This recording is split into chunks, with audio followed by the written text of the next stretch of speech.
YouTube channel. In today's presentation, we will talk about Silvico basic introduction. In this presentation, I will talk about basic theory of Silvico. I will explain everything in Hindi or English language.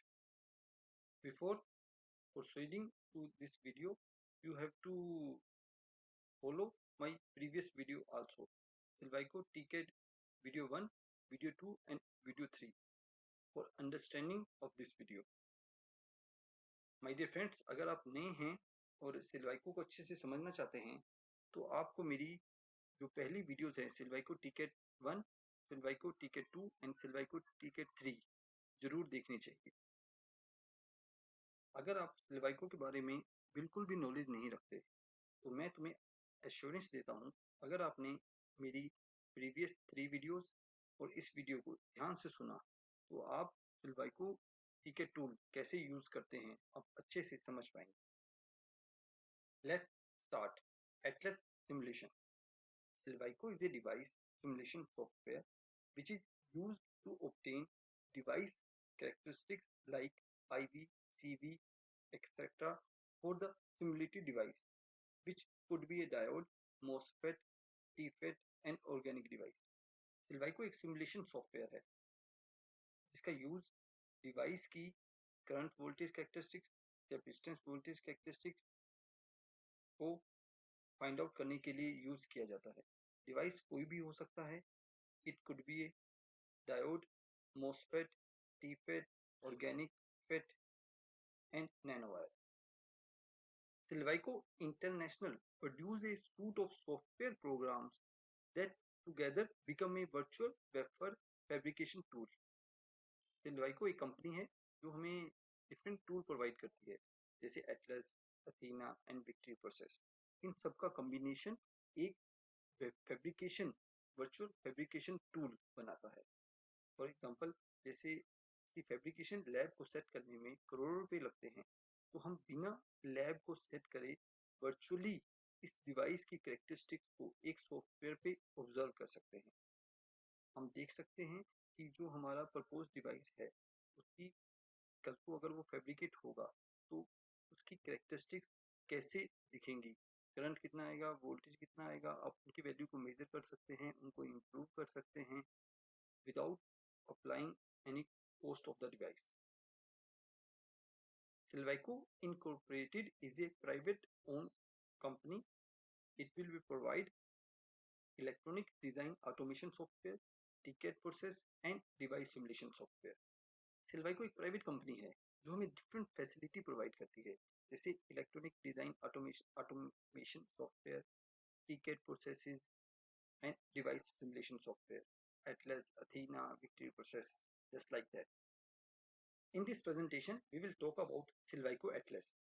Atlas is a software program used to simulate 2 and 3-dimensional semiconductor devices. हम अपनी presentation में आज एक Atlas software के बारे में बात करेंगे। इस एटलस सॉफ्टवेयर का जो यूज है वो 2-dimensional और 3-dimensional डिवाइस को सिमुलेट करने के लिए किया जाता है। डिवाइस कोई भी हो सकता है, diode, transistor, organic fat, nanowire device, device कोई भी हो सकता है, चाहे वो 2-dimensional में हो चाहे वो 3-dimensional। Silvico provides analog semiconductor process, device and design automation solution in CMOS, bipolar, silicon germanium and compound technology. Silvico हमें और भी फैसिलिटी प्रोवाइड करता है। हम इसके सेमीकंडक्टर प्रोसेस को समझ सकते हैं, इचिंग, आयन इम्प्लांटेशन एक्सेट्रा। हम डिवाइस को प्रॉपर डिजाइन कर सकते हैं इसमें कि डिवाइस आफ्टर फैब्रिकेटेड दिखेगा कैसे। इसमें हम कंपाउंड डिवाइसेस भी यूज कर सकते हैं, हेटेरो जंक्शंस भी यूज कर सकते हैं। हम नेक्स्ट स्लाइड में इनके बारे में डिस्कस करेंगे। TCAD products. Today, much of the development of semiconductor devices and processes is done by computer modeling. This approach is called TCAD. आज की डेट में सभी जो डिवाइस की डेवलपमेंट है और प्रोसेसेस है वो कंप्यूटर मॉडलिंग के थ्रू की जाती है। जब हम डिवाइस को फैब्रिकेट ना करके एक वर्चुअल फैब्रिकेटेड सॉफ्टवेयर डेवलप करते हैं तो उसको हम TCAD कहते हैं। TCAD की फुल फॉर्म है technology computer aided design. Technology computer aided design is a branch of electronic design automation that models semiconductor fabrication and semiconductor device operation. Ticket software से हम दो मॉडल डिजाइन कर सकते हैं, एक तो सेमीकंडक्टर फैब्रिकेशन मॉडल, एक सेमीकंडक्टर डिवाइस ऑपरेशन। एक तो कि हमारा डिवाइस दिखेगा कैसे, उसका स्ट्रक्चराइज क्या होगा, एक उसकी लोग कैसे, उसके आउटपुट कैसे, current voltage characteristics, capacitance voltage characteristics. The modelling of the fabrication is termed as process ticket. अगर आप डिवाइस को फैब्रिकेट करते हैं, वर्चुअली फैब्रिकेट करते हैं, तो इस प्रोसेस को हम प्रोसेस टिकेट कहते हैं। while the modeling of the device operation is termed as device ticket। अगर हम उसका एक पीछे का एक मॉडल प्रोसेस डिजाइन करते हैं तो हम उसको डिवाइस टिकेट कहते हैं। Process simulation. Athena is a group of process simulation products that enable process and integration engineers to develop and optimize semiconductor manufacturing processes. Athena provides a platform for simulating ion implantation, diffusion, etching, deposition, lithography, oxidation of semiconductor material. It replaces costly wafer experimental with simulation to the virtual fabrication tool. We can use two software, Athena 1D or 2D process simulator and Victory process. तो Athena हमें एक ऐसा platform provide करता है जिसमें हम device को बिना फैब्रिकेट करे, जो डिवाइस के फैब्रिकेशन में जो प्रोसेस हैं उसको वर्चुअली ऑब्जर्व कर सकते हैं, जैसे fine implantation, diffusion, etching. You can observe that this process is going on the software called Athena। इससे हमारा जो जो पोस्ट प्रोडक्शन है, जैसे हमें कोई इसके लिए फैब्रिकेशन लैब नहीं सेट करनी पड़ी जिसमें हमारा करोड़ों रुपए का खर्चा आ जाता, तो हम उसको वर्चुअली फैब्रिकेट करके देख सकते हैं। नेक्स्ट है device simulation.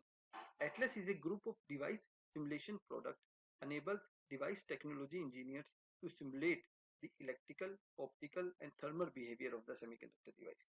It provides a physics-based, modular, and extensible platform to analyze DC, AC, and time domain responses for all the semiconductor-based technology in 2D and 3-dimensional device. जब हमने अपने device को structurize कर लिया, हमने एक device का structure design कर लिया, अब हमने उस डिवाइस को सिमुलेट करना है। अब हमें उसकी कैरेक्टर्स को ऑब्जर्व करना है कि आफ्टर फैब्रिकेट डिवाइस की आउटपुट क्या होगी, उसका ऑन ऑफ करंट क्या होगा, अब थ्रेशोल्ड फॉल ऑफ क्या होगा, थ्रेशोल्ड वोल्टेज क्या होगी। ये सभी हम डिवाइस सिमुलेशन के थ्रू देख सकते हैं।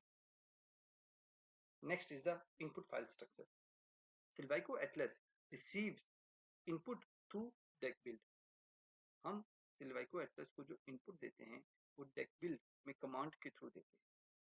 The code entered in the input file calls Atlas to run with the following command। अगर हमें डेक बिल्ड में कोई कमांड लिख के Atlas को कॉल करनी है तो उसके लिए हम go Atlas कमांड का यूज करते हैं। Following that command, the input file needs to follow a pattern. The command groups are listed below. After the go Atlas, you have to follow some command। आपको कुछ commands को follow करना पड़ेगा device को simulate करने के लिए। वो कमांड्स क्या हैं? Structure specification command, material model specification command, numerical method selection command, solution specification, and result analysis. In structure specification, you have to follow a pattern. First, you have to define the meshing. Second, you have to define the region statement. Third, you have to define the electrode. Fourth, you have to assign doping the particular region. And after that, you have to define material model specification, in which you have to define new material. You have to define models that is required to implement implement for a particular device, context statement, interface statement. After that, you have to define some method to do the calculation of linear or non-linear or quadratic equation. Next, solution specification, you have to define the log statement, solve statement, load and save. And for the result and analysis, you have to use two command, tonyplot and the extract command. Simple आपको क्या करना है कि पहले तो आपको type करना है go atlas कमांड। चलो हम फर्स्ट उसको टाइप करते हैं। हम एक double gate MOSFET device design कर रहे हैं इसके लिए हमने ये फर्स्ट कमांड दे दी टू एटलस। इसके ऊपर हमने डिफाइन किया है डबल गेट, इसके आगे हमने हाइफन का निशान शो किया है। इससे क्या होगा कि जब हम डिवाइस को सिमुलेट करेंगे तो अगर हमने ये निशान हाइफन का निशान यूज किया है तो वो इस लाइन को सिमुलेट नहीं करेगा, वो इसको स्किप कर देगा। जहां भी तुम ये निशान मेंशन करोगे, हाइफन का निशान मेंशन करोगे, वो उस लाइन को सिमुलेट नहीं करेगा, उसको एज ए इंस्ट्रक्शन कमांड लेगा। जैसे आपने कोई भी इंस्ट्रक्शन दे रखी है, जैसे मैंने ये इंस्ट्रक्शन दी है, ये जो कोड है वो डबल गेट का है, तो एलवाई को इस लाइन को, इस कमांड को सिमुलेट नहीं करेगा, इसको स्किप करेगा। जहां हमने ये आइकन यूज नहीं किया उस कमांड को सिमुलेट करेगा। तो सबसे पहले हमने टाइप कर दिया go Atlas. After defining the go Atlas को डिफाइन करने के बाद आपको एक पैटर्न फॉलो करना है। आपको ये different groups of commands follow करनी है कि आपको पहले ये मैशिंग डिफाइन करनी है, उसके बाद region, electrode, doping, material, model, contact, interface, method, log, आपको ये पैटर्न फॉलो करना पड़ेगा। हम फर्स्ट स्टार्ट करते हैं मैशिंग से। The rule of defining the meshing syntax. An input deck line is referred to as a statement. हम कोई भी deck field में कोई भी हम लाइन डालते हैं वो एज ए स्टेटमेंट लेगा। जैसे हमने पहली कमांड डाली go atlas. Since statement and parameters are not case sensitive, जैसे हम पहले कोई स्टेटमेंट डिफाइन करेंगे, जैसे हमने डिफाइन करी go atlas, तो ये जो स्टेटमेंट है ये केस सेंसिटिव नहीं है। आप इसको अपर केस लेटर में भी टाइप कर सकते हैं और लोअर केस लेटर में भी टाइप कर सकते हैं। अगर आपने गो एटलस लिखा है तो आप इसको अगर कैपिटल लेटर में लिखेंगे तो भी सेम ऑपरेशन परफॉर्म करेगा, अगर लोअर लेटर में लिखेंगे तो भी सेम ऑपरेशन परफॉर्म करेगा। They can be entered using either upper case और lower case letter. Atlas follows the following format for statement and parameter. A statement is specified in the general format. हमने general format में statement को define किया है। First statement, then its parameter, then its value. मैंने आपको पहले ही बता दिया जो स्टेटमेंट्स और पैरामीटर है वो केस सेंसिटिव नहीं है, आप उसको अपर केस या लोअर केस में डिफाइन कर सकते हैं। The space character is used to separate the parameter in a statement. आपको बीच में स्पेस जोड़ देना पड़ेगा। जैसे आप मैशिंग डिफाइन करते हैं तो एक्स मैश आप लिखोगे, जब उसकी स्पेसिंग डिफाइन करोगे तो आपको बीच में स्पेस देना पड़ेगा। The space character is used to separate the parameter in a statement. जो हम बीच में स्पेस देंगे वो स्टेटमेंट को पैरामीटर से अलग करेगा। To define a device through the Atlas command language, you must define a mesh.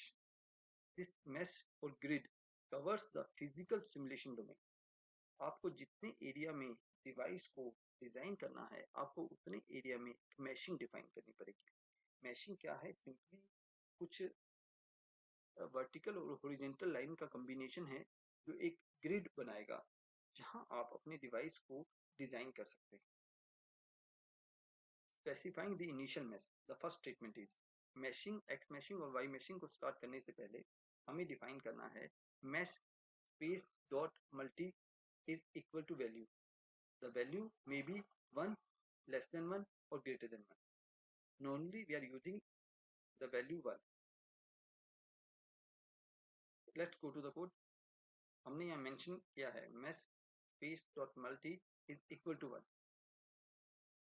अगर हम ये यहाँ वैल्यू 1 असाइन करते हैं तो ये 1 जो मल्टीप्लाई होगा स्पेसिंग से, तो 0 से लेके 0.005 तक जो स्पेसिंग होगी वो 0.01। अगर आप यहाँ मेंशन करते हैं 0.5 तो मैशिंग और फाइन हो जाएगी, इसकी वैल्यू और लेस हो जाएगी, इसकी वैल्यू रह जाएगी 0.005। अगर आप इस वैल्यू को डिक्रीज करते रहते हैं तो मैशिंग को फाइन करते रहेंगे। अगर आप इसकी वैल्यू को 1 रखते हैं तो same mashing, same spacing apply होगी डिवाइस पे। अगर आप इसकी वैल्यू को ग्रेटर देन 1 करते हैं तो आप मैशिंग को फोर्स करते जाएंगे। बेटर है हम इसको 1 रखें और यहाँ सेम मैशिंग अप्लाई करें। अब आप इस एग्जांपल में देख सकते हैं, अगर मैंने इसकी वैल्यू को 1 रखा है तो मैशिंग ऐसी है। अगर मैं इसकी वैल्यू को 0.5 कर दूं तो मैशिंग और फाइन हो जाएगी।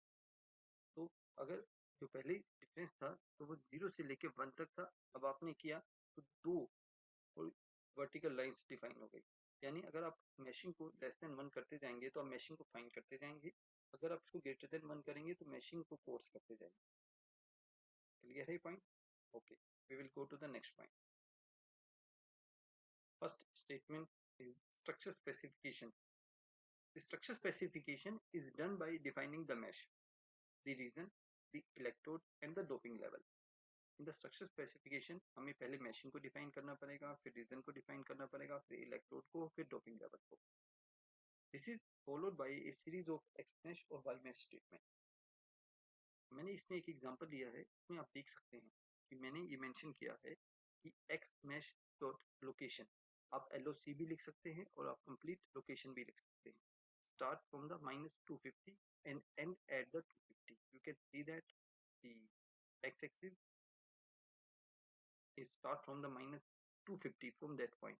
This is 200 -250 to +250, and the y meshing is from -2.9. It start from the upper. ये ऊपर से start होगा -2.9 up to 0, and the y meshing is goes from -2.9 to 0.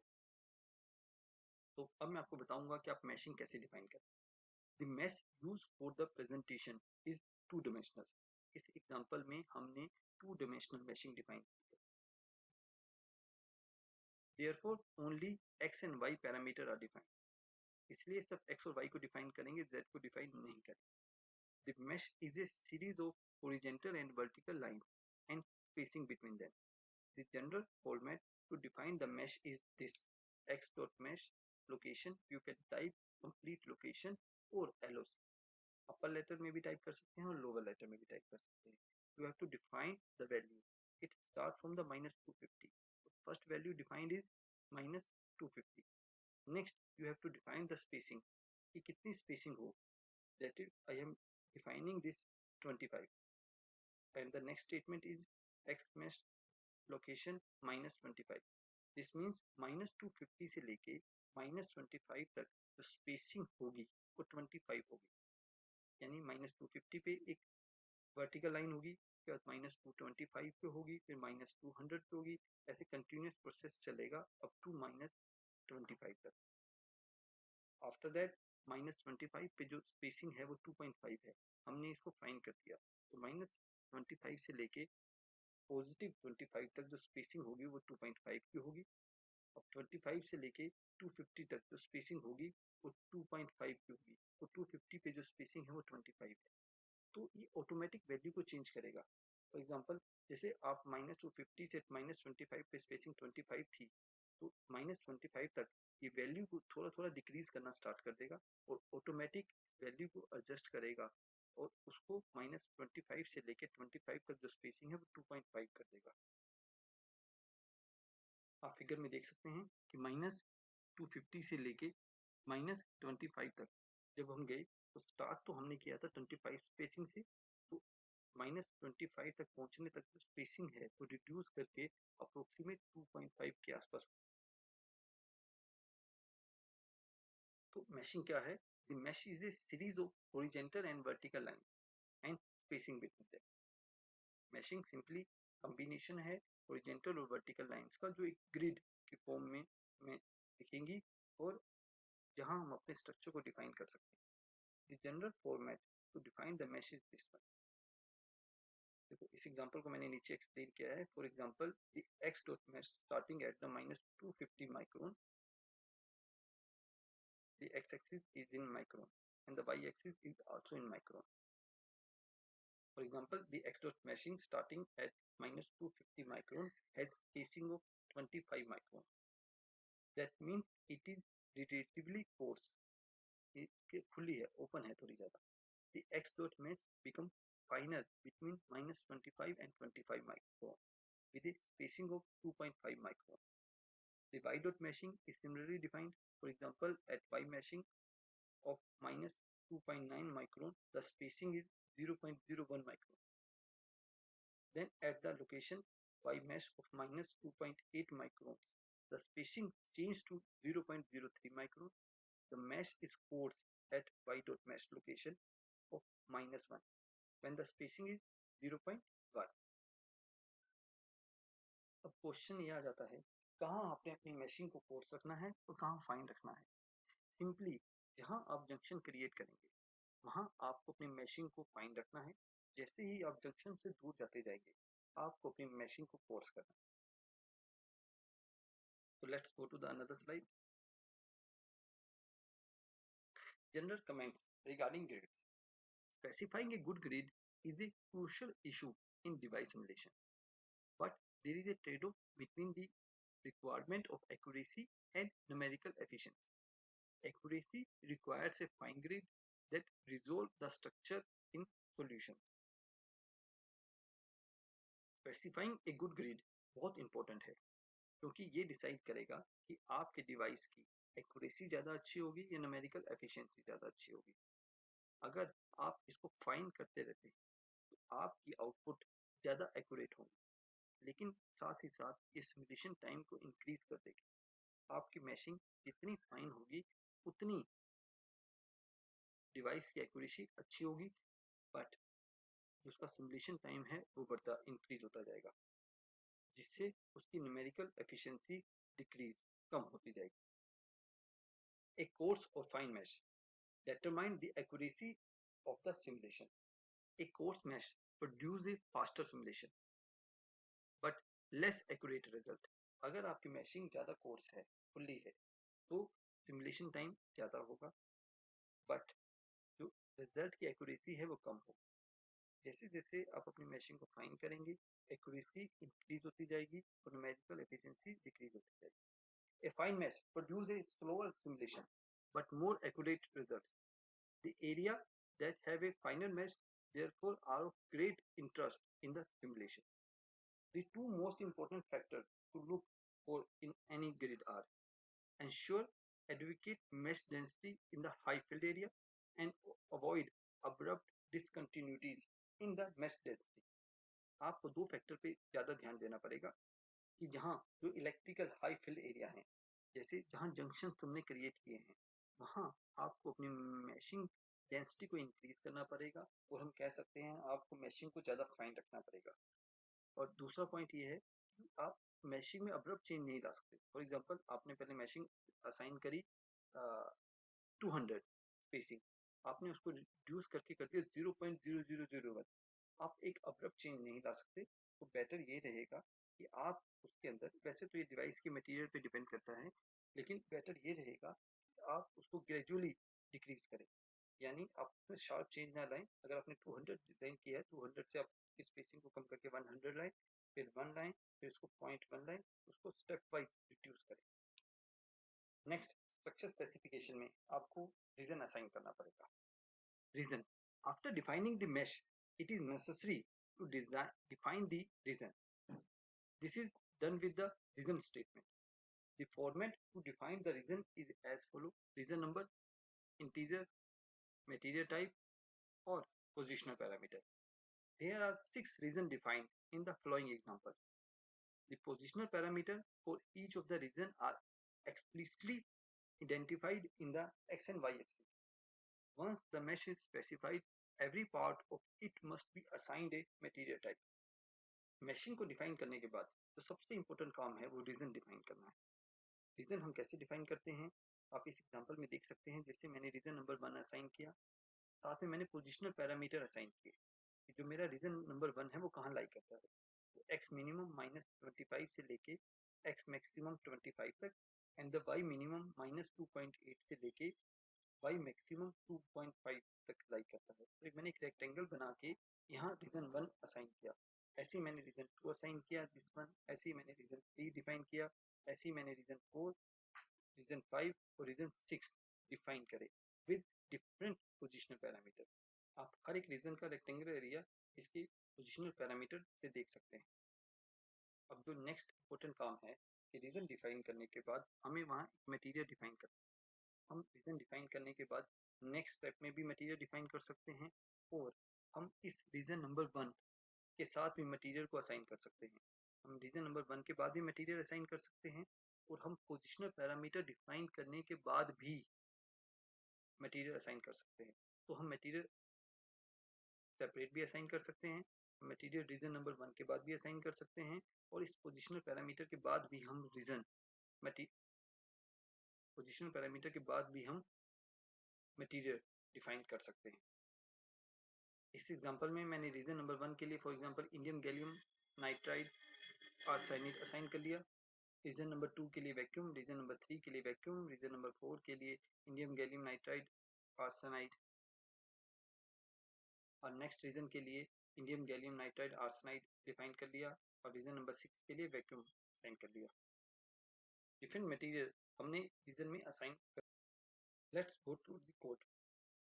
इस डबल गेट कोड में हमने मैशिंग मैंने डिफाइन करी है फ्रॉम 0 से लेके 250 नैनोमीटर तक।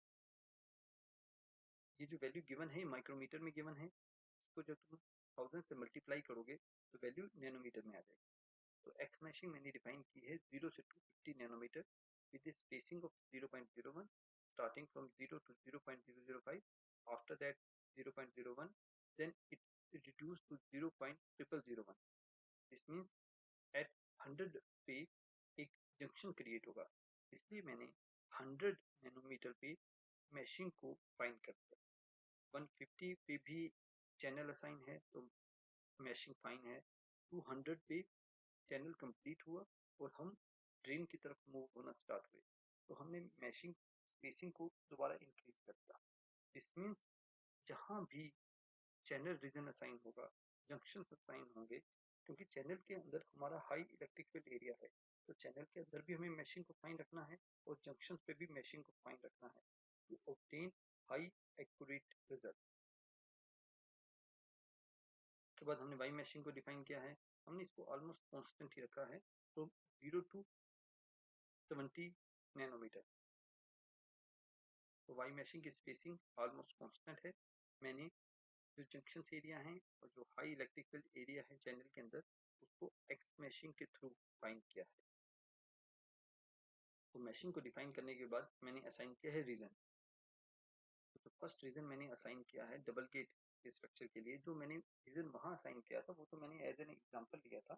अब डबल गेट को डिजाइन करने के लिए मैंने डिफरेंट मटेरियल यूज किए हैं। जैसे region number 1 material air, region number 2 SiO2, region number 3 SiO2, region number 4 silicon, region number 5 with the material silicon, region number 6 with again material with the silicon with their different positional parameter। मैंने इस code को type करने के बाद run कर दिया है। मैं आपको साथ ही साथ इसकी स्ट्रक्चर फाइल दिखा देता हूँ।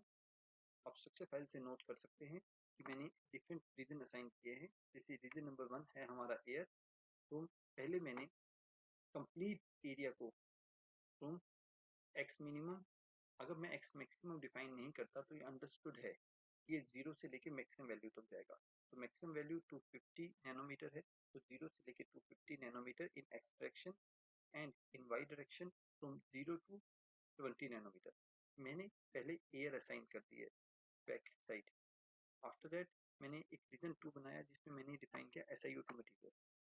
तो रीजन स्टार्ट फ्रॉम है 100 nanometer to 150 nanometer. So from the structure you can note that from the 100 to 200, and in the y direction from 0.02 to 0.005. The structure you can note down that from the 0.002 to 0.005 मैंने एक rectangle area assign किया, यहाँ इसको SiO2 assign कर दिया। Reason 3 है जो मेरा, वो बॉटम वाला है जहाँ मैंने डाइलेक्ट्रिक मटेरियल असाइन किया है। ये मेरा रीजन 3 है। इसकी पोजिशनल पैरामीटर आप कोड से देख सकते हैं। रीजन नंबर 4, 5, 6 मेरा सबस्ट्रेट रीजन है, जहाँ मैंने सोर्स, चैनल और ड्रेन रीजन को डिफाइन किया है। तो तीनों का मटेरियल मैंने सिलिकॉन यूज किया है। पहले मैंने सोर्स को डिफाइन किया है 0 से लेके 100 नैनोमीटर तक। आप देख सकते हैं 0 से लेके 100 नैनोमीटर तक, और वाई एक्सिस को 0.005 to 0.00015 0.015 मैंने ये सोर्स रीजन डिफाइन किया, ये चैनल रीजन डिफाइन किया और ये ड्रेन रीजन डिफाइन किया इन रीजन 4, 5 एंड 6। तो ये मेरी स्ट्रक्चर फाइल है। रीजन को असाइन करने के बाद मैंने मटेरियल भी रीजन के साथ ही डिफाइन कर दिया है। उसके बाद हमें जो डिफाइन करना है वो है electrode state. Let's go to the presentation. इस एग्जांपल में मैंने दो ही इलेक्ट्रोड मेंशन किए हैं, एनोड एंड कैथोड, लेकिन जो मेरा डबल गेट का कोड है उसमें मैंने सोर्स, ड्रेन, गेट और चैनल रीजन असाइन किया है। जो मेरा डबल गेट का कोड है उसमें मैंने ड्रेन इलेक्ट्रोड, गेट इलेक्ट्रोड और सोर्स इलेक्ट्रोड डिफाइन किया है। The next structure specification correspond to the electrode. Typically in this simulation the only electrode defined are anode and cathode. इस एग्जांपल में मैंने सिर्फ दो ही इलेक्ट्रोड डिफाइन किया है, anode and cathode, cathode upper side and anode lower side. However, Silvico Atlas has a limit of 50 electrodes that can be defined. Silvico की capacity है कि हम मैक्सिमम 50 इलेक्ट्रोड डिफाइन कर सकते हैं. The format to define the electrode is as follows. You can see that the electrode name you have to define the electrode name, gate, source, drain, cathode and anode. Next you can define the material also. आप यहाँ electrode का material भी define कर सकते हैं. जैसे मैंने cathode का डिफाइन कर दिया gold with their positional parameter. अब मैंने इसकी पोजिशनल पैरामीटर भी असाइन कर दिए -25 2 +25 and the y minimum -2.9 to 2.8. Same मैंने एनोड का डिफाइन कर दिया पोजिशनल पैरामीटर, लेकिन यहाँ मैंने मटेरियल असाइन नहीं किया. From figure, the electrode statements are defined for the anode and the cathode. Note that the cathode is defined with gold as the material. The x and y dimension correspond to the region 6 previously defined. जो मैंने region 6 define किया था उसी में मैंने एक electrode define कर दिया. Meanwhile, the anode is defined at the bottom of the cell for the entire x range at y is equal to 0. जो anode region है उसमें x minimum -250 +250 and the y minimum from 0 to y maximum. We can take very thin electrode region.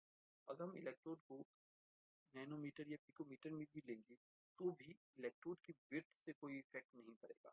आप electrode की width को अपने हिसाब से very कर सकते हैं.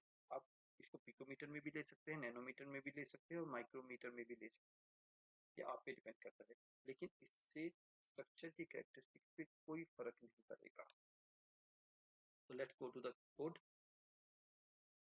अब ये हमारा डबल गेट का कोड है. तो यहाँ हमने जो इलेक्ट्रोड डिफाइन किया है वो गेट के लिए हम डबल गेट यूज करें तो गेट एंड गेट 2, और सोर्स और ड्रेन पे हम इलेक्ट्रोड डिफाइन करेंगे.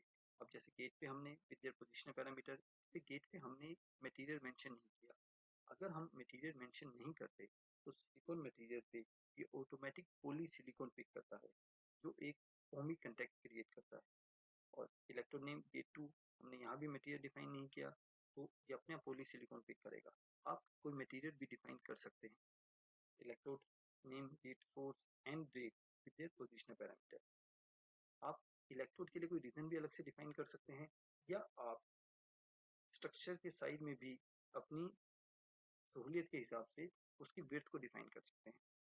इलेक्ट्रोड की विड्थ को डिफाइन कर सकते हैं. Let's go to the presentation. Electrode define करने के बाद नेक्स्ट हमें डिफाइन करना है doping.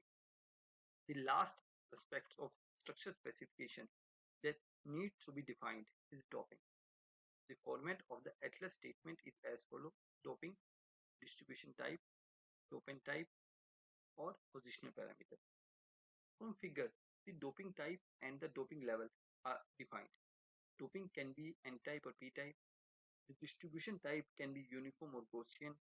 The positional parameter x minimum, x maximum, y minimum, and y maximum can be used instead of a reason number. Structure specification में जो last step है वो है डोपिंग. अब हमने जो रीजन असाइन किए हैं, अब हमें उसकी वहाँ हमने जो मटेरियल यूज किया है हमें अब उसकी डोपिंग को डिफाइन करना है. डोपिंग को हम दो तरीके से डिफाइन कर सकते हैं, एक यूनिफॉर्म एंड गॉसियन शेप. इस एग्जांपल में हमने तीनों रीजन में यूनिफॉर्म डोपिंग अप्लाई की है. डोपिंग का जो सिंटेक्स है वो है doping, distribution type, dopant type और पोजिशनल पैरामीटर.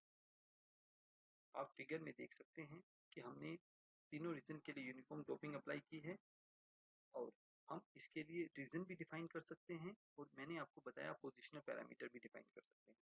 आप जैसे आपने ऑलरेडी रीजन 1 का पोजिशनल पैरामीटर ऊपर डिफाइन कर दिया है तो आप रीजन 1 में भी डोपिंग को डिफाइन कर सकते हैं. जैसे doping uniform region 1 next dopant type क्या है, हमारा एन टाइप है या पी टाइप है, इसमें मैंने एन टाइप यूज किया है। तो हमें जब डोपिंग डिफाइन करनी है तो डिस्ट्रीब्यूशन टाइप में हमने डिफाइन करना है कि जो डिस्ट्रीब्यूशन है वो यूनिफॉर्म और गॉसियन है।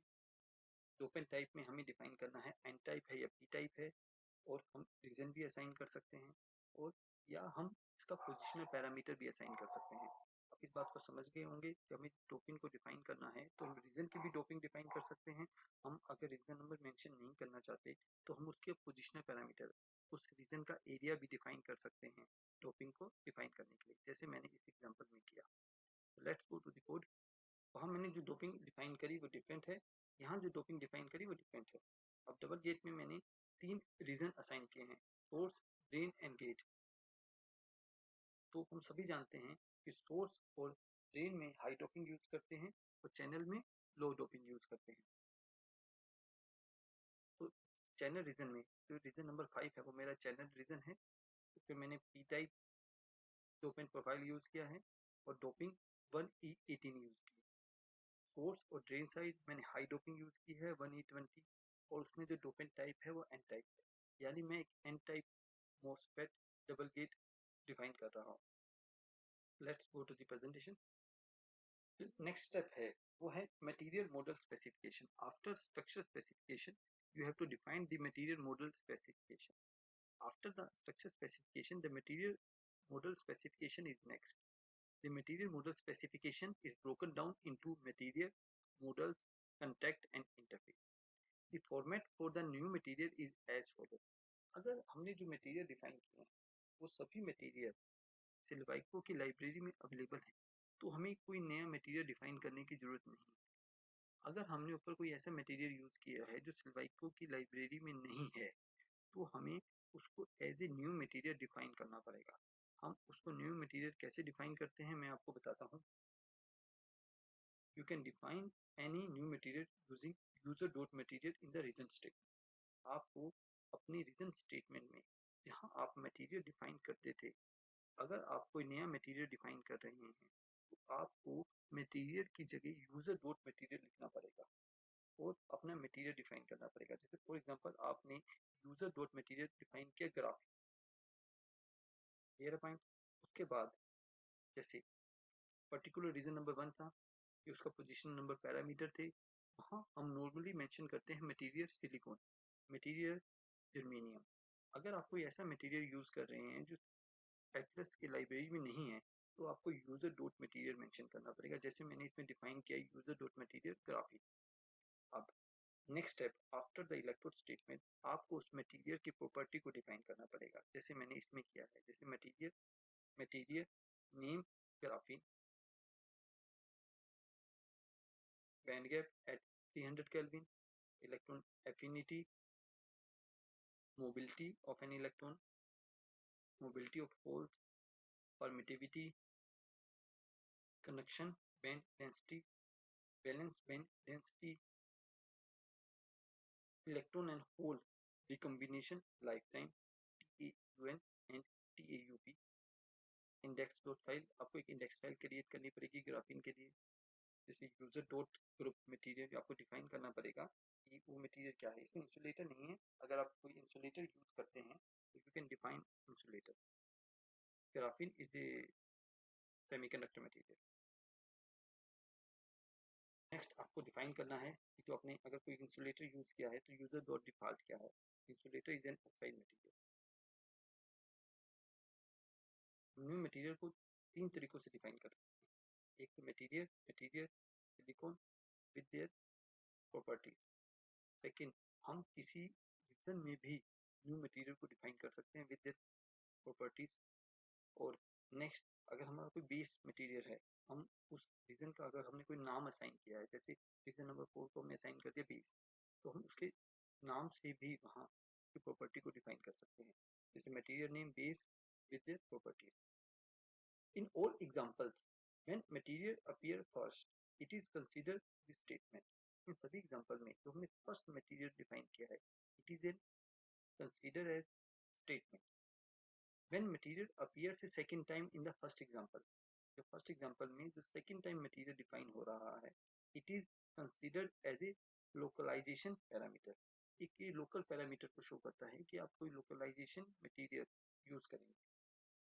In the second and the third example, the localization parameters are region and name.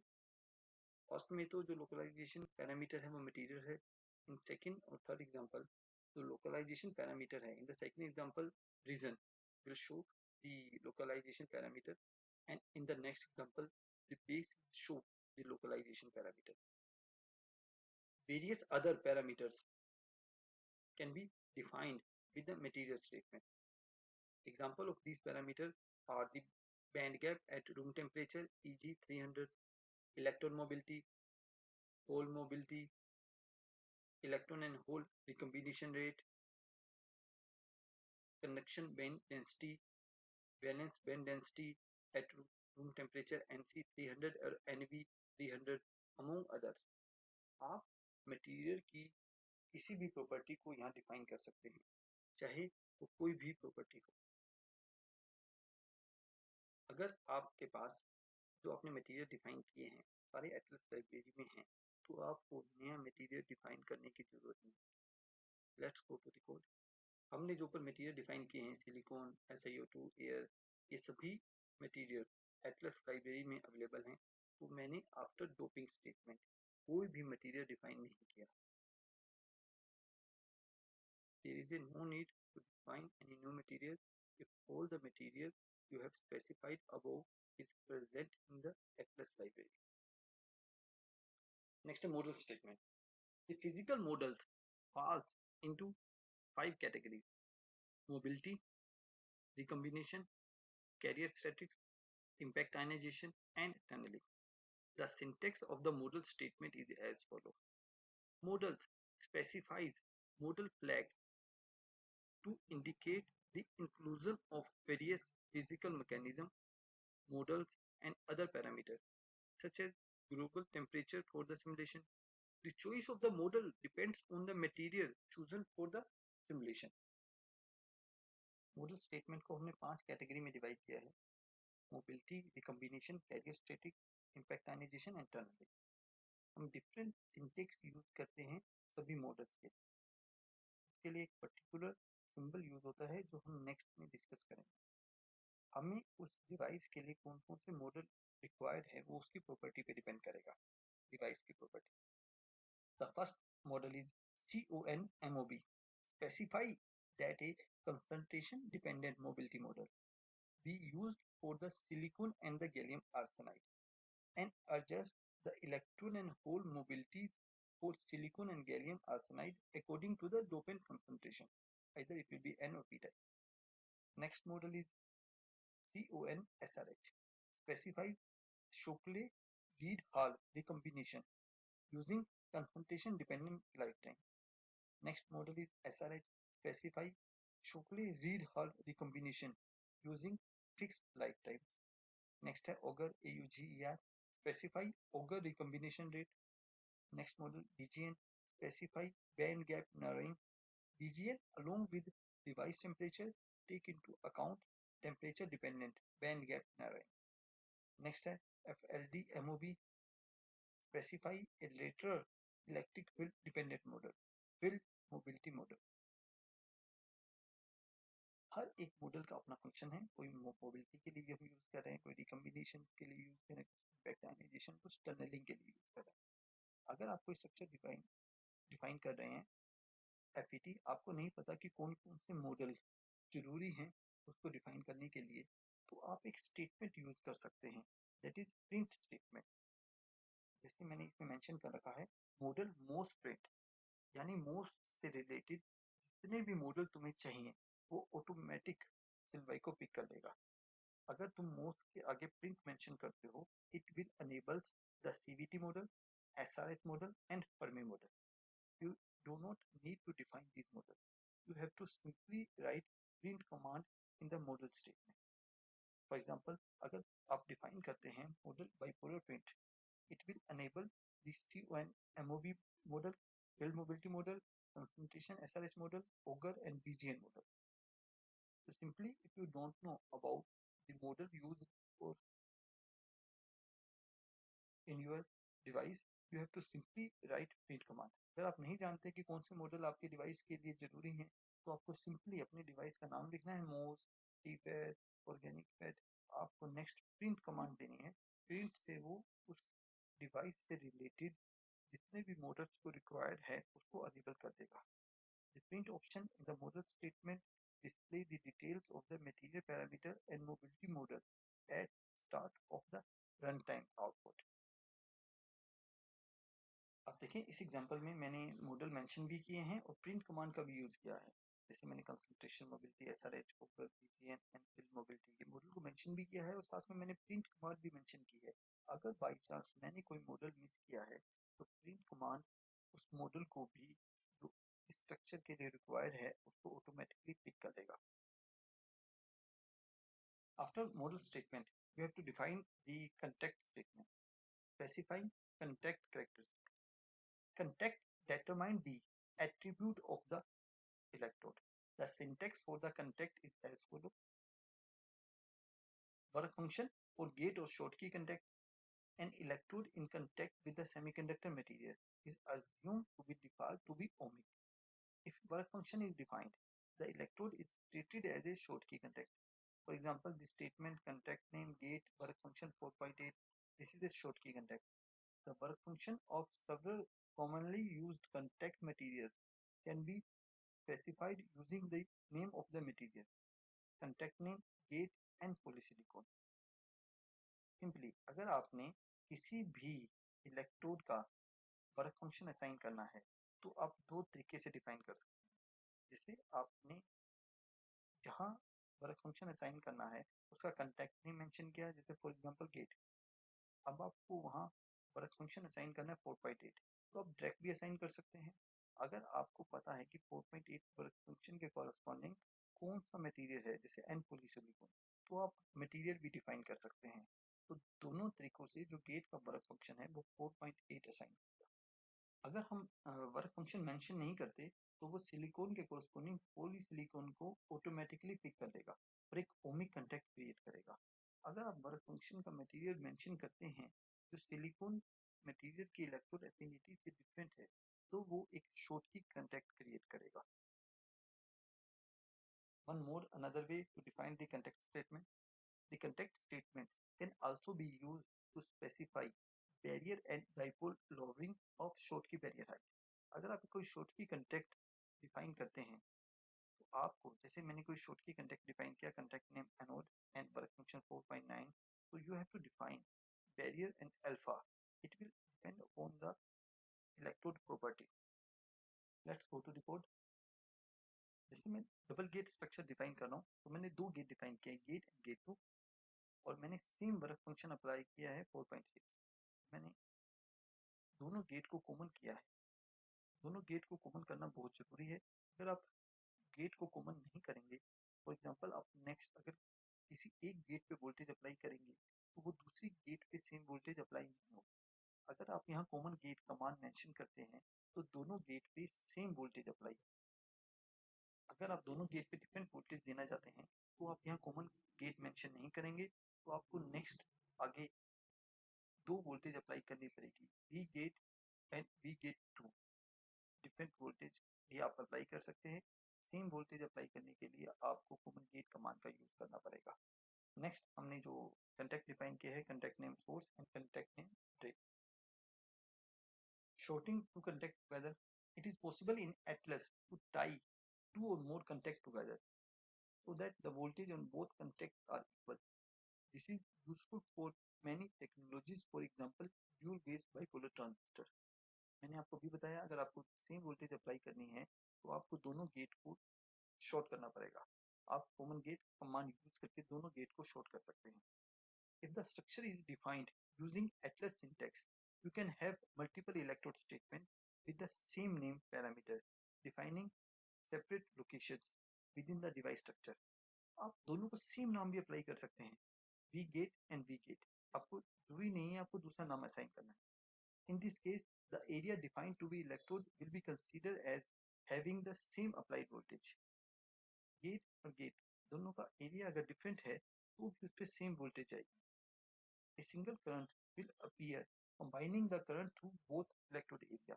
अगर आपने दोनों को कॉमन किया है तो दोनों पे जो करंट आएगा गेट पे वो दोनों एड अप होके आपको रिजल्ट शो करेगा।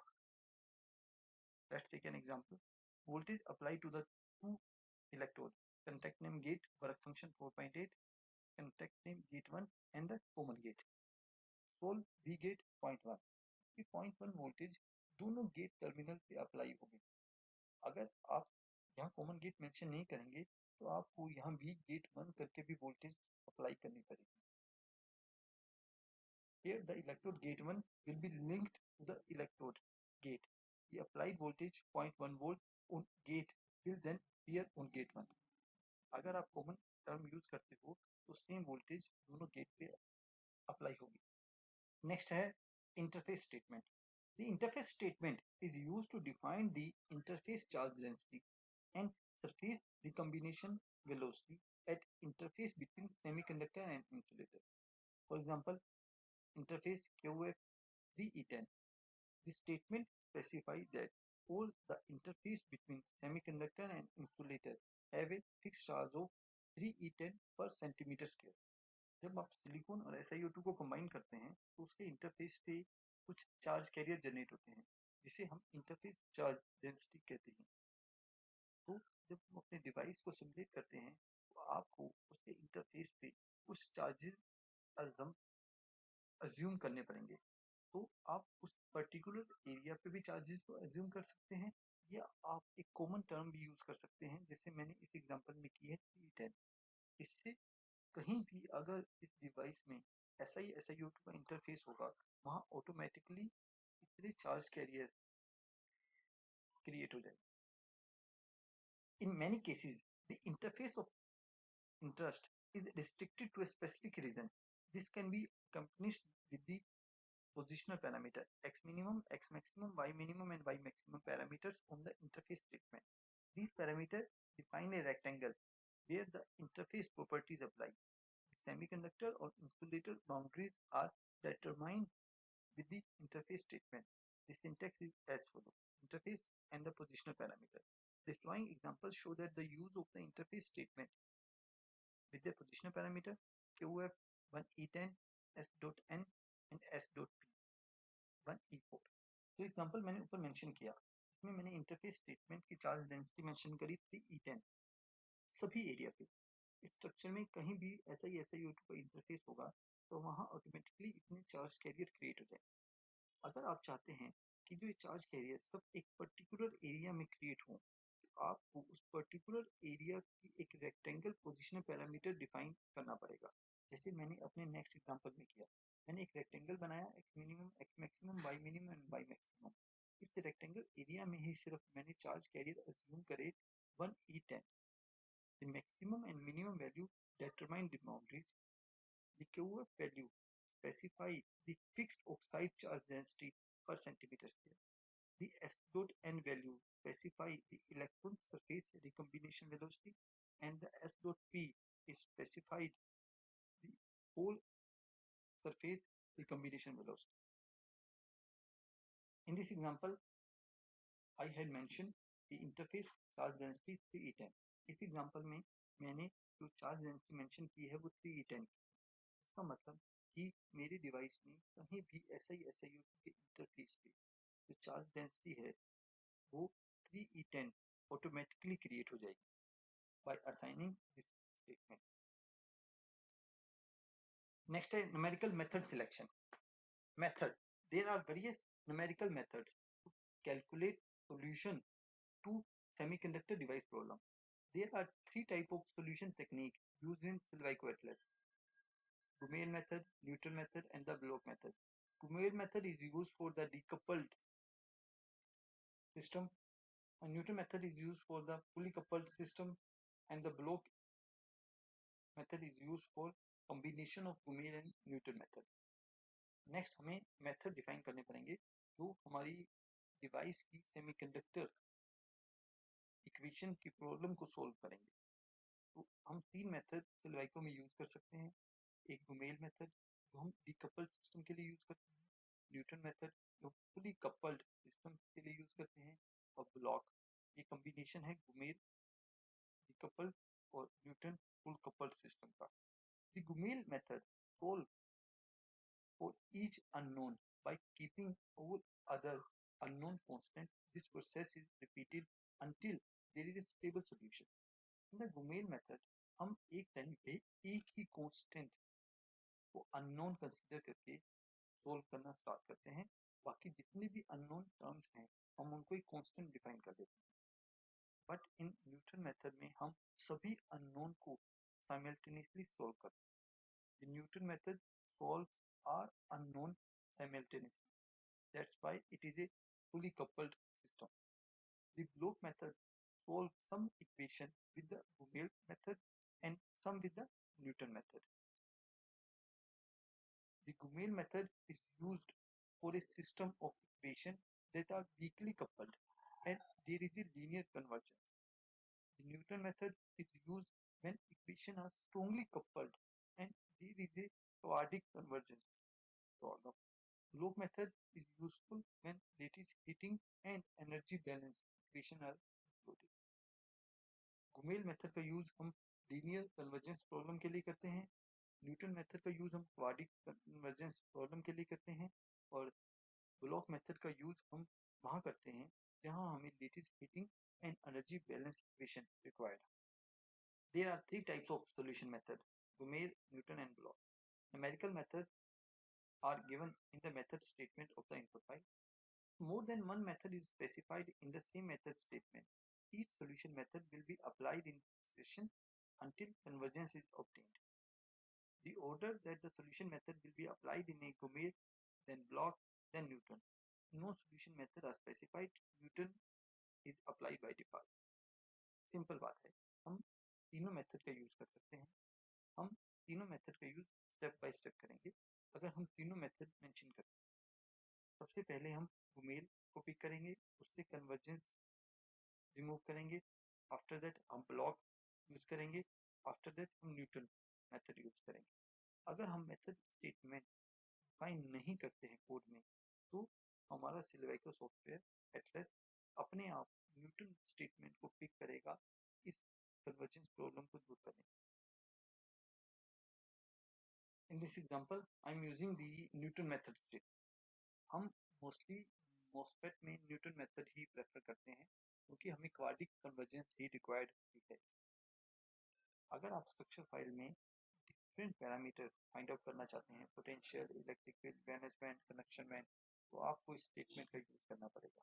अगर आप इस स्टेटमेंट को यूज नहीं करते हैं तो आप स्ट्रक्चर फाइल में सिर्फ 2 या 3 output band, valence band, output valence band, conduction band ही देख पाएंगे. तो आपको सिंपली इस स्टेटमेंट का यूज करना है डिफरेंट पैरामीटर एक्सट्रैक्ट करने के लिए स्ट्रक्चर फाइल से. नेक्स्ट है solution specification. After completing the numerical method selection, the solution specification is next. Solution specification is broken down into log, solve, load and save statement. For obtaining solution, we usually define voltage on each of the electrode of the device. Atlas then calculate the current through each electrode. Atlas also calculate internal quantity such as electric field, surface potential and carrier concentration throughout the device. Solution statements. When no previous solutions exist, the initial guess for potential and carrier concentration must be made from the doping profile. The initial solution is specified by this statement. In the solution statement, आपको सबसे पहले solve initial define करना पड़ेगा. अगर आप किसी भी terminal पे अभी कोई वोल्टेज अप्लाई नहीं कर रहे, तो जो उसका इनिशियल सॉल्यूशन होगा वो थर्मल इक्विलिब्रियम सॉल्यूशन होगा. मतलब वो हमें बैरियर वोल्टेज, किस वोल्टेज, बिल्ट इन पोटेंशियल बता देगा कि किस पॉइंट पे कितना है. तो the initial solution is specified by the statement solve initial. If previous solution exist, then you have to mention solve previous in the code. अगर आपने स्ट्रक्चर फाइल को पहले डिफाइन किया है और कोई प्रीवियस सॉल्यूशन निकाला है, तो आपको इस कमांड का भी यूज करना पड़ेगा, solve previous in the code. Solutions are obtained by stepping the biases on the electrode from the initial equilibrium conditions. The voltage on each electrode is specified by using the following statement. Solution are obtained by stepping the biases on electrode from the initial equilibrium condition. तो initial equilibrium condition है वो है VGS 0 and the VDS 0, यानी gate voltage 0 and the drain voltage 0। तो हमें drain voltage 0 से step by step को increase करके मैक्सिमम ऑन वोल्टेज तक लेके जाना पड़ेगा। Let's go to the code. हम स्टार्ट करेंगे solve initial, solve previous. Next we have to define the voltage at different terminal. Solve V drain 0, start from the equilibrium condition. Equilibrium condition क्या होती है? VGS 0 and the VDS 0, gate voltage 0 and the drain voltage 0. We have started from the equilibrium condition to the maximum voltage. From 0 to 50 millivolt, we have to increase drain voltage in step wise. हमें drain voltage को step में increase करना पड़ेगा। अगर आप drain voltage को direct assign कर देते हो 50 millivolt, 0.5 volt या 1 volt, तो इससे कन्वर्जेंस प्रॉब्लम आ जाएगी। हमारा जो सॉफ्टवेयर है वो एक ड्रेन वोल्टेज को 4 से डिवाइड करता है और उसका सॉल्यूशन फाइंड आउट करने की कोशिश करता है। अगर 4 से डिवाइड करता है, for example you have defined 1 volt, तो वो 0.25, 0.50, 0.75 एंड 1 वोल्टेज पे शो करेगा। अगर उसमें कन्वर्जेंस प्रॉब्लम आई तो आपके कोड में नीचे एरर आ जाएगा। तो बेटर है आप इस ड्रेन वोल्टेज को स्टेप वाइज इंक्रीज करें। मैंने ड्रेन वोल्टेज को 0 से लेके 50 मिलीवोल्ट तक स्टेप वाइज इंक्रीज किया है। Solution are obtained by stepping the biases on electrode from the initial equilibrium condition. तो हमें भी ड्रेन को भी हमने 0 से 50 मिलीवोल्ट तक लेके गए हैं और गेट वोल्टेज को भी 0 से लेके 1 वोल्ट तक लेके गए हैं by step increase of 0.1 volt.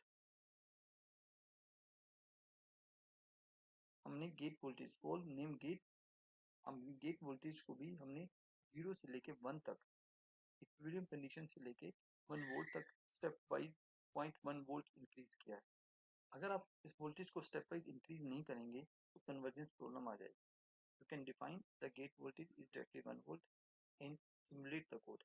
You will find the convergence problem in your code. After this, you have to define the log statement. Log saves all terminal characteristics to a file. DC, transient or AC data generated by solve statement after a log statement is saved. The following show an example of the log statement. Log out f, this is the file name, .log. This example saves the current voltage information into a log file. After defining the voltage at the drain terminal, I am using this log out of file to save the DC, transient or AC data obtained from the port. After that, I have defined the gate voltage that is increasing gradually. Solve statement, follow the log statement. Solve, perform a solution for one or more bias point. The following is an example of the solve statement. Solve name gate voltage 0 to 1 volt with this step increase of 0.1 volt. The save statement enters all the node point information into an output file. The following are an example of the save statement. Save outf, this is the file name .str. Log statement and the solve statement and the save statement. Once a solution has been found for a semiconductor device problem, the information can be displayed graphically with Tony plot, log file and structure file. When a deck is executed, it generates a number of files such as structure file and log file. These files are displayed using Tony plot. Simple log file और structure file को display करने के लिए हम Tony plot command का use करते हैं। Additionally, device parameter can be extracted with the extract statement. अगर हमें डिवाइस के और भी पैरामीटर फाइंड आउट करने हैं जैसे DIBL, first one, BT, threshold voltage, threshold slope, ion voltage, ion current, ion IF ratio, transconductance, GM, तो हम नीचे मेंशन एक्सट्रैक्ट कमांड का यूज करते हैं। आप इस एक्सट्रैक्ट कमांड को नोट कर सकते हैं। आप किसी भी कोड के एंड में इस एक्सट्रैक्ट स्टेटमेंट को यूज कर सकते हैं डिफरेंट वोल्टेज फाइंड आउट करने के लिए। मैंने इसमें 2 VT वोल्टेज फाइंड आउट की है। मैंने अपने कोड को 2 बारी रन किया है। एक बारी मैंने कोड को रन किया है एट VDS 50 मिलीवोल्ट और दूसरी बारी मैंने अपने कोड को रन किया है एट VDS 1 वोल्ट। और by using this formula DIVL threshold voltage at 0.05 volt and the VT2 is the threshold voltage at the 1 volt। मैंने इस फार्मूले का यूज किया है DIVL फाइंड आउट करने के लिए ड्रेन इंड्यूस बैरियर लॉ में। Sub threshold VT, it will show the sub threshold slope. This is the ion current, this is the I of current, this is the ion current, this is the ion IF ratio. This command is used to find out the transconductance. Structure file provide an image of the device at a particular bias voltage. The extension of the structure file is .str. File can be plotted using Tawny plot. Doping, electron concentration, potential and electric field are saved by default within the structure file. If you want to obtain other quantity, you have to mention these parameters in the code. I have already mentioned, I have already shown you, you have to mention this code. This is the output band, balance band, you have to mention this code. You have to mention this syntax into the code to find out the different quantity. अगर आप इसको mention करेंगे तभी आप different quantity structure file से obtain कर पाएंगे. Additional quantities can also be specified by using the output statement such as energy band, charge density, etc. Log file store the terminal characteristics calculated by the atlas. .log can be plotted using Tawny plot. Statement logoutf file name is used to open a log file. After the solve statement saveoutf file name dot structure is used to save the terminal characteristics. When you run this code, you will get the two files, structure file and the log file.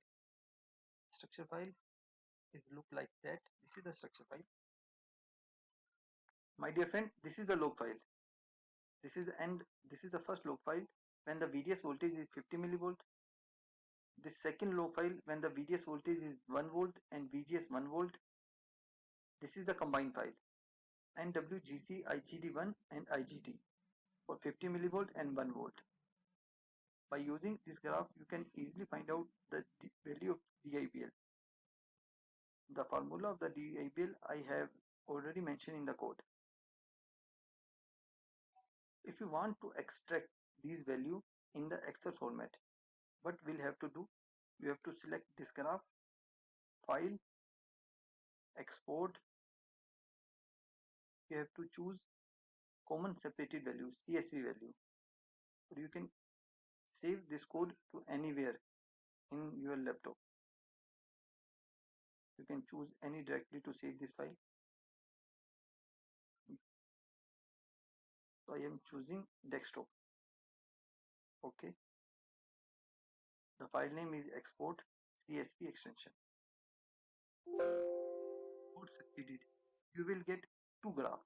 आपको दो graph मिलेंगे, एक VDS 50 millivolt and VGS 1 volt और जो दूसरा graph होगा वो VDS 1 volt and VGS 1 volt के लिए मिलेगा.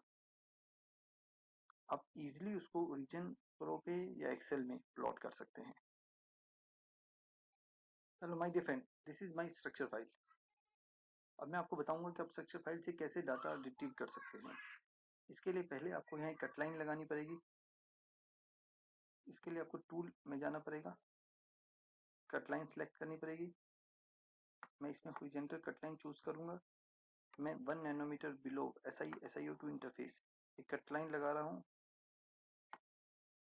एक नेक्स्ट फाइल ओपन हो गई.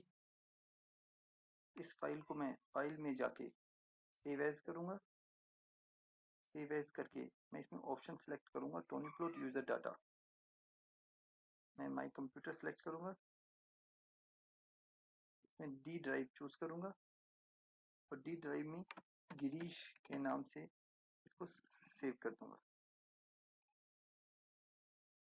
फाइल ऑप्शन में जाऊंगा, ओपन करूंगा, डी ड्राइव ओपन करूंगा. उसमें एक डेट फाइल आई होगी. गिरीश के नाम से। इसको ओपन करूंगा, ये डैट फाइल ओपन हो गई। अब मैं फाइल में जाऊंगा, सेव एज करूंगा। अब मैं यहाँ से CSV फॉर्मेट सेलेक्ट करूंगा, कॉमन सेपरेटेड वैल्यू, गिरीश के नाम से सेव करूंगा। माई कंप्यूटर में जाऊंगा, डी में ही सेव कर देता हूँ, इसको सेव करूंगा। अब मैं डी में जाके देखूंगा,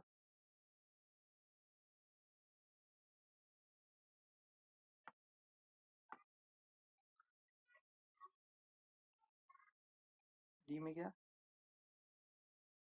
एक एक्सपोर्ट के नाम से एक्सेल फाइल आ गई। अब मैंने अपना स्ट्रक्चर फाइल का सारा डाटा एक्सट्रैक्ट कर लिया। X coordinate, absolute doping, acceptor concentration, valence band, induction band, potential, electric field, मैंने सभी पैरामीटर फाइंड आउट कर लिए।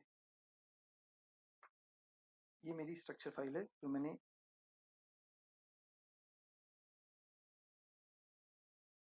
एक्सट्रैक्ट कर ली है। My dear friend, this is end for today. मैंने ये वीडियो कुछ अपने इंडियन फॉलोअर्स को ये कहने पे बनाई है। उन्होंने मुझसे रिक्वेस्ट की थी कि आप सिल्वाइको की एक बेसिक वीडियो बनाएं और उसमें हिंदी भी यूज़ करें। तो मैंने कोशिश की है कि मैं अपनी इस वीडियो को हिंदी और इंग्लिश दोनों लैंग्वेज में अच्छे से एक्सप्लेन कर सकूं। अगर आपको मेरा वीडियो अच्छा लगे